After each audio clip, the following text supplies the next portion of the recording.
Welcome everyone, presenting the news updates for today in the fastest possible manner. News number 1, बहुत ही positive और futuristic news. India के scientist ने crops के लिए world का first AI powered जेन editor develop किया है। जेन मतलब जेनेटिक एडिटर। तो क्रॉप्स के जेनेटिक्स को चेंज करेंगे बाय यूजिंग आर्टिफिशियल इंटेलिजेंस। तो ये टेक्नोलॉजी प्लांट्स का डीएनए को मॉडिफाई करके उन्हें और भी डिजीज रेजिस्टेंट बनाएगी और यील्ड बढ़ेगी इससे।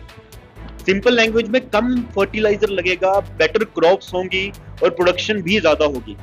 इससे फार्मिंग और फूड सिक्योरिटी दोनों इंप्रूव हो सकते हैं और एक्सपर्ट्स इसे एग्रीकल्चर का चैट जीपीटी मोमेंट बोल रहे हैं। News number 2, India will keep buying the Russian oil. सबसे बड़ी ब्रेकिंग, अमेरिका के प्रेशर के बावजूद इंडिया रशियन क्रूड ऑयल खरीदना कंटिन्यू करेगा। ऑयल मिनिस्ट्री के अकॉर्डिंग इंडिया को ऑयल की कोई भी शॉर्टेज नहीं है और रशिया अभी भी इंडिया के लिए सस्ता ऑप्शन है। रीजन सिंपल है, अगर इंडिया एक्सपेंसिव ऑयल खरीदेगा तो पेट्रोल और डीजल और महंगा हो सकता है, अभी भी महंगा है, but prices can still increase.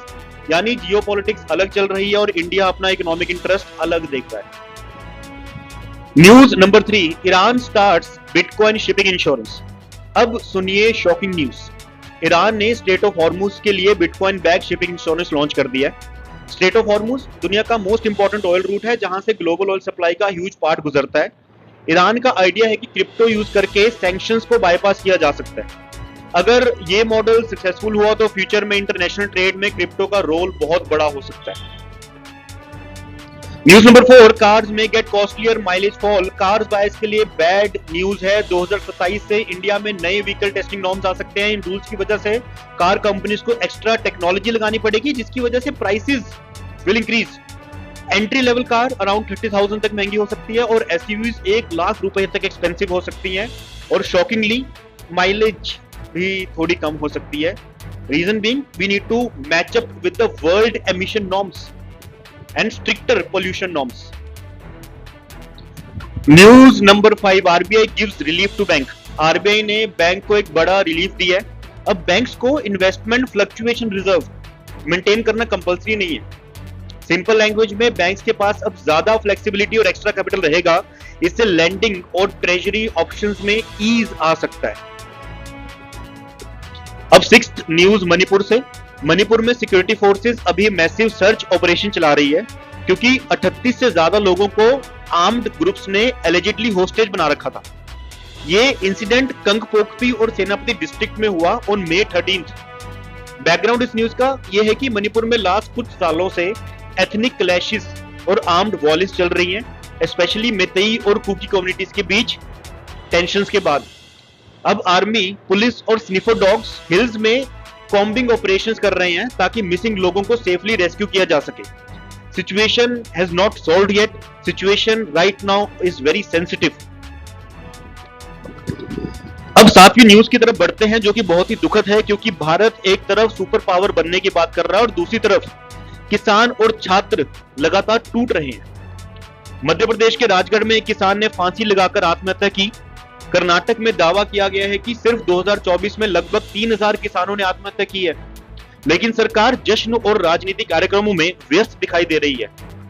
अब नीट पेपर की लीक कंट्रोवर्सी के बाद यूपी, राजस्थान, गोवा और दिल्ली से स्टूडेंट सुसाइड्स की खबरें सामने आ रही हैं। सालों की मेहनत एक फैसले के बाद बिखरती दिख रही है। सवाल सिर्फ सिस्टम पर नहीं, पूरे गवर्नेंस मॉडल पर उठ रहा है।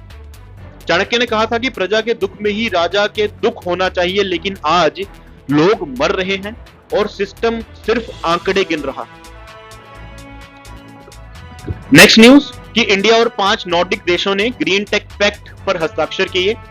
सो इंडिया ने डेनमार्क, फिनलैंड, आइसलैंड, नॉर्वे और स्वीडन के साथ ग्रीन टेक्नोलॉजी पार्टनरशिप साइन की है जिससे रिन्यूएबल एनर्जी और डिजिटल इंफ्रास्ट्रक्चर और क्लीन इनोवेशन में कोऑपरेशन और तेज होगा।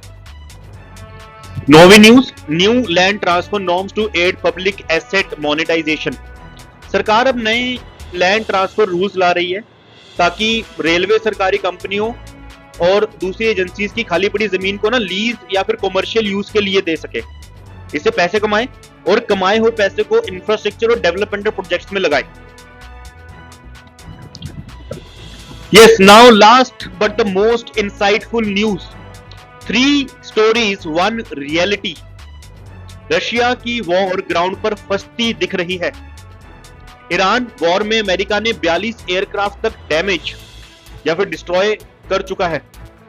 और इसी बीच शी जिनपिंग क्वाइटली दुनिया की सबसे बड़ी पावरफुल लीडरशिप में शामिल हो रहे हैं। शी ने चाइना को मैन्युफैक्चरिंग, एक्सपोर्ट्स और टेक्नोलॉजी में इतना मजबूत बना दिया है कि आज दुनिया की सप्लाई चेन काफी हद तक चाइना पर डिपेंडेंट है। लेकिन इसकी कीमत चाइना भी चुका रहा है। चाइना की खुद की इकोनॉमी स्लो हो रही है, यूथ अनएम्प्लॉयमेंट चाइना के अंदर बढ़ रहा है और प्रॉपर्टी क्राइसिस भी चाइना के अंदर काफी हो रहे हैं। और अमेरिका के साथ लगातार ट्रेड टेंशन तो है ही। सिंपल लैंग्वेज में शी जिनपिंग ने चाइना को ग्लोबल सुपर पावर बनाया, लेकिन इंटरनल प्रेशर भी चाइना के ऊपर बढ़ रहा है। चाणक्य ने कहा था, शक्ति जीवन है लेकिन शक्ति बिना संतुलन विनाश बन जाती है। तो शक्ति तो इन तीनों सुपर पावर्स के पास बहुत है, बट एक बैलेंस की भी जरूरत है, सो दैट डिस्ट्रक्शन फ्यूचर में कम हो या फिर ना हो। That's all for today. Thank you very much.